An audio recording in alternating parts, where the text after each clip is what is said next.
இரவின் பகுதியில் உம்முடைய விருப்பங்களை உறுதிப்படுத்தும் தியானத்தை மேற்கொள்வீராக. சூரியன் சாய்ந்ததில் இருந்து ஒரு அர்த்தம், நமக்கு காலையில் சூரியன் உதிக்குது, மாலையில் மறையுது. இது வெளிப்படையான ஒன்று, எல்லாருக்கும் தெரிஞ்சது இல்லையா? அந்த அர்த்தம்.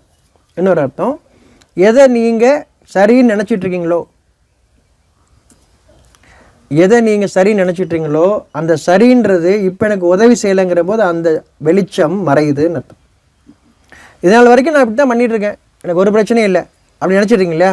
இன்றைக்கி ஒரு நாள் வரும், ஒரு நேரம் வரும், அந்த நேரத்தில் நீங்கள் நினச்சிக்கிட்டு இருந்து எனக்கு உதவி செய்யணும். உங்களுக்கு தெளிவாக தெரியும், மற்றவங்களுக்கு தெரியாது. உங்களுடைய சூரியன் மறையும் போது யாருக்குமே தெரியாது, உங்களுக்கு மட்டும் தான் தெரியும்.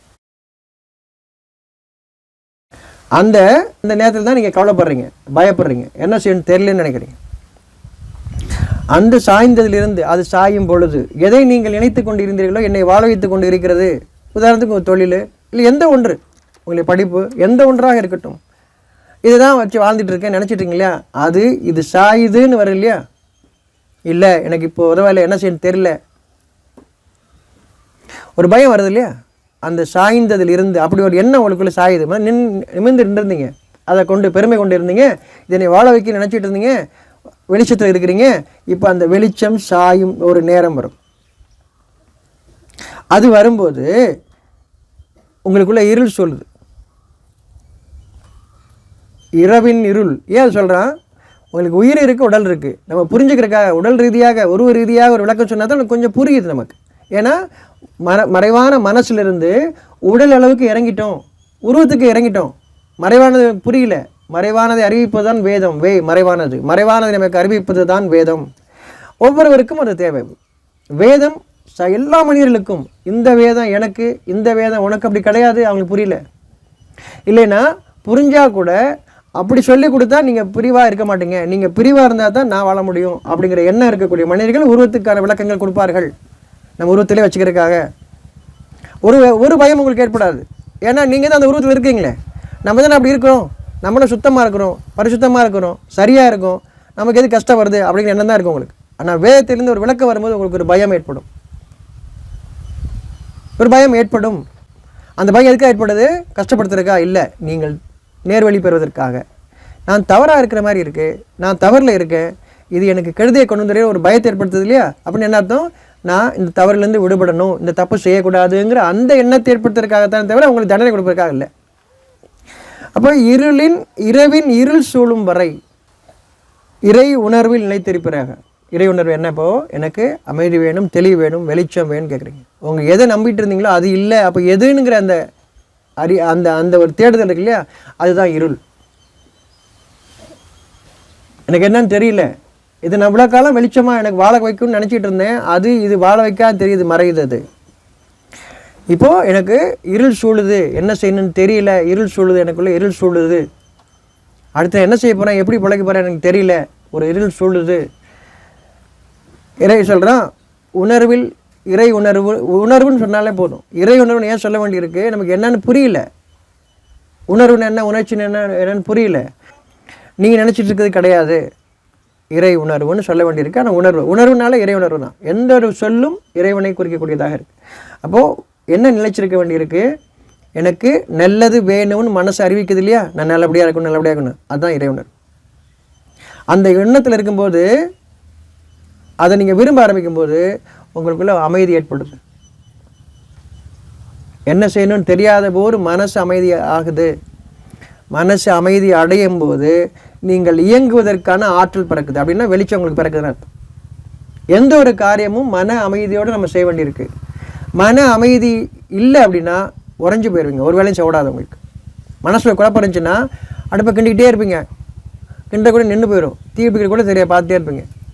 மனசு அமைதி இருந்தால் தான் கை கால் இயங்கும். மனசு அமைதி இல்லைன்னா கை கால் ஸ்தம்பிச்சிடும், உடல் ஸ்தம்பிச்சு விடும்.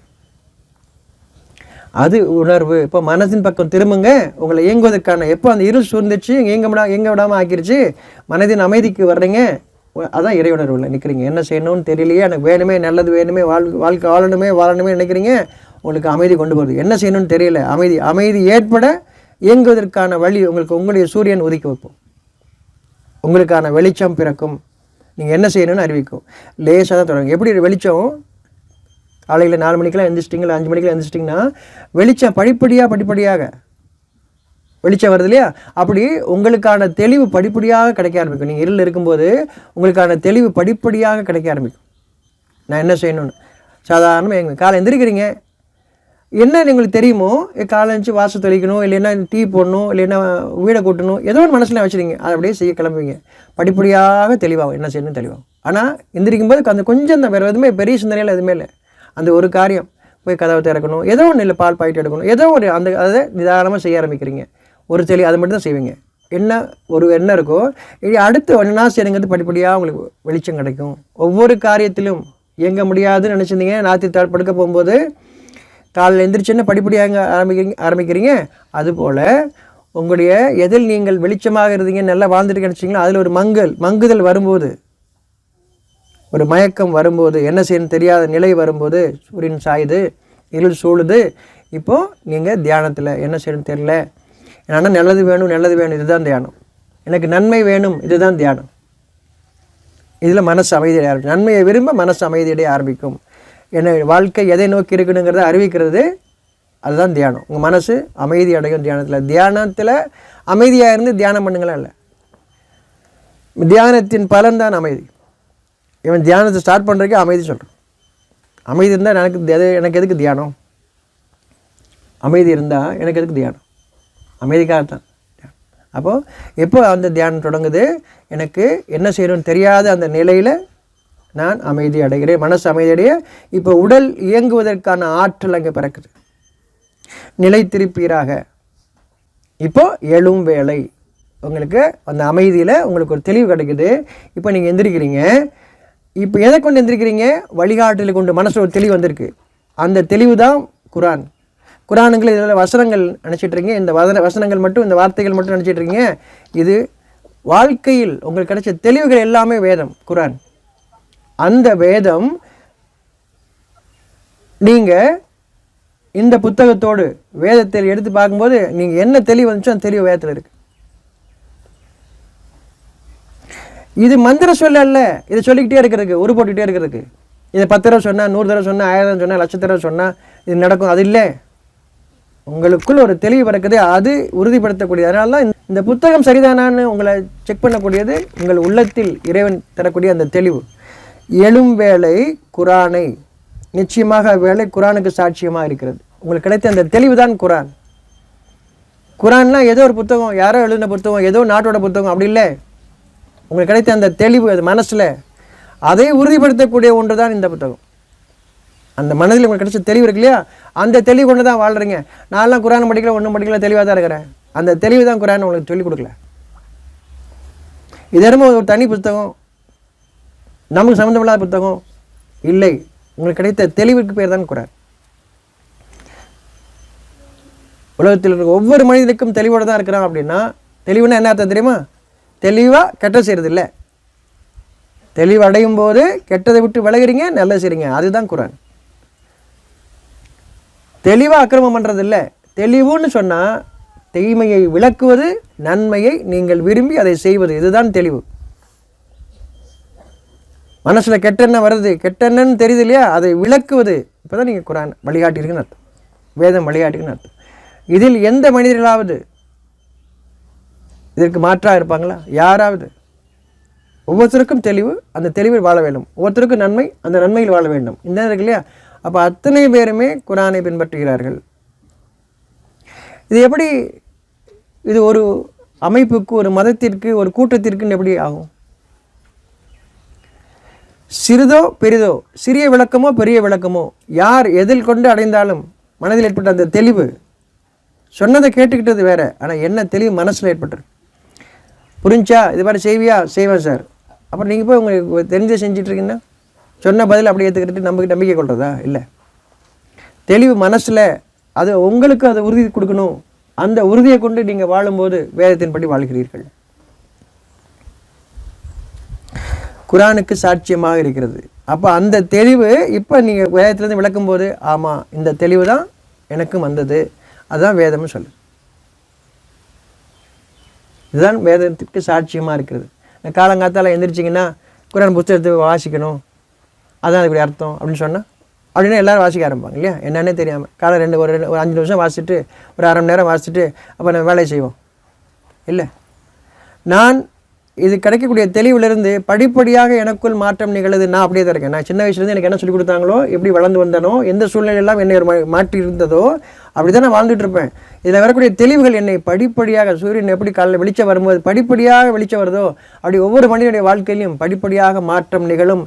எனக்கு ஆல்ரெடி எல்லாம் தெரியும் அப்படின்னு இது தொடாமல் இருந்தீங்கன்னா, இது தேவையில்லை நினச்சிட்டு இருந்தீங்கன்னா, நீங்கள் எந்த கேடுகளில் இருக்கிறீங்களோ அது உங்களுக்கு அழகாக காட்டப்பட்டு நான் சரியாக இருக்குன்னு நினச்சிட்டு இருப்பீங்க. இதை தினம் படிக்கிறது சடங்குக்காக இல்லை, என்னை நான் சரிபார்த்துக் கொள்வதற்காக, நான் சரியாக இருக்கிறான்னு என்னை பார்க்கறதுக்காக தான். ஒவ்வொருத்தரும் நீங்கள் எப்படி இருக்குன்னு பார்க்குறதுக்காக நான் குரான் எடுக்க வேண்டிய அவசியம் இல்லை. நான் எப்படின்னு பார்க்குறதுக்காக தான் நான் குரான் எடுக்கணும், வேதத்தை எடுக்கணும். வேதம்னா குரான்.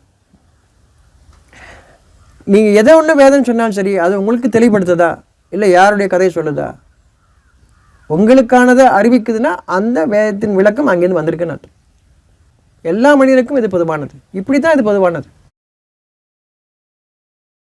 நீங்கள் இதை கொண்டு உருவத்தை கொண்டு விளக்கம் சொன்னீங்கன்னா ஒரு தனி கூட்டமாக எனக்காக அவனை பிடிக்காது அப்படிலாம் என்னால் இருக்க முடியாது சொல்லுவான்.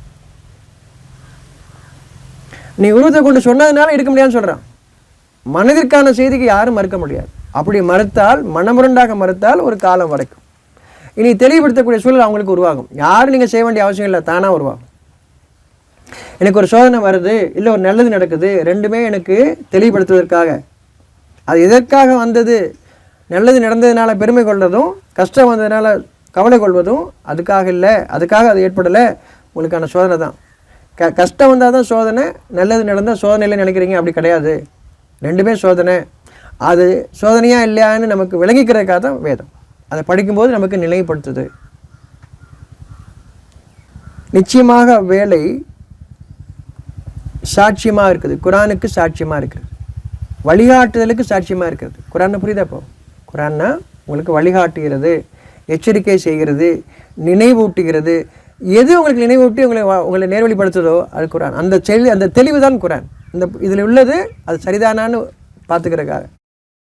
நிறைய பேர் எப்படி நினச்சேன் அப்படி நினச்சேன்லாம் சொல்லிகிட்டு இருப்பாங்க. அது சரிதானாங்கிறது பார்க்குறதுக்கு தான் வேதம். ஒவ்வொருத்தரும் ஒவ்வொரு கற்பனையாக, ஒவ்வொன்றும் அவன் சொல்லி கொடுத்தது அதை கொண்டு சொல்லுவாங்க. அது சரிதானான்னு நமக்கு செக் பண்ணுறதுக்காக தான் வேதம்.